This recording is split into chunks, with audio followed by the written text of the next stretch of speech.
Hello, everyone. This is Rick. Paul talks about in 2 Corinthians chapter 12, a thorn in his flesh. Excuse me. What he was leading up to was he was kind of chastising the Corinthians for their puffed up pride because they've considered themselves so righteous and holy.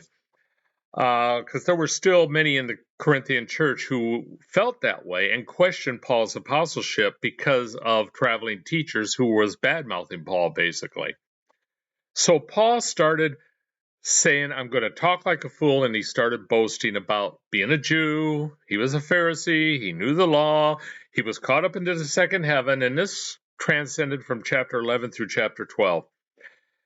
But then he said in chapter 12, verse 7, I was given a thorn in the flesh, a messenger from Satan to torment me, so that I wouldn't be proud, so that I wouldn't get puffed up with pride because of all of these things that God had blessed me with. Because we as Christians, those of us who walk in the Spirit are just as susceptible, as I said in a previous video, of getting puffed up with pride.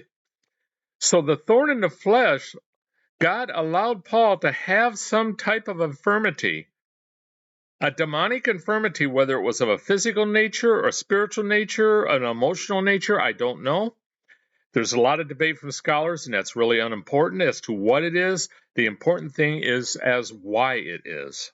It was given to him so he would not get puffed up with pride. Even Apostle Paul, who we hold up in the Christian faith as someone between us and Christ, which he really isn't, but we hold him up to that type of an esteem, God had to allow that to happen to him so that he would stay humble. Now, if he gives that to Paul, he's going to give it to us.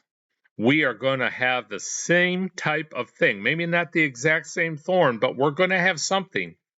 A messenger from Satan, a demonic presence that's going to tempt us and attack us on a continuing basis, because Satan does not want us to do God's work.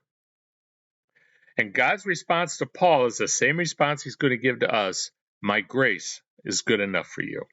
He will give us the strength and the to withstand it, to fight it, to turn away from it, to still do his work in spite of it, or a combination of all those. His grace is sufficient. And Paul was telling the Corinthians that as an example to say, hey, don't get puffed up. This is what's happened to me, and it's keeping me humble. You need to recognize that you have to be kept humble. And God has given you a thorn as well. And anyone on self-reflection will recognize that. Anyone who stays in that humility before God will know that. If you are comfortable in your faith, if you feel relaxed and at ease and assured of your place in heaven, and you can just breathe a sigh of relief and go on with your life, watch out.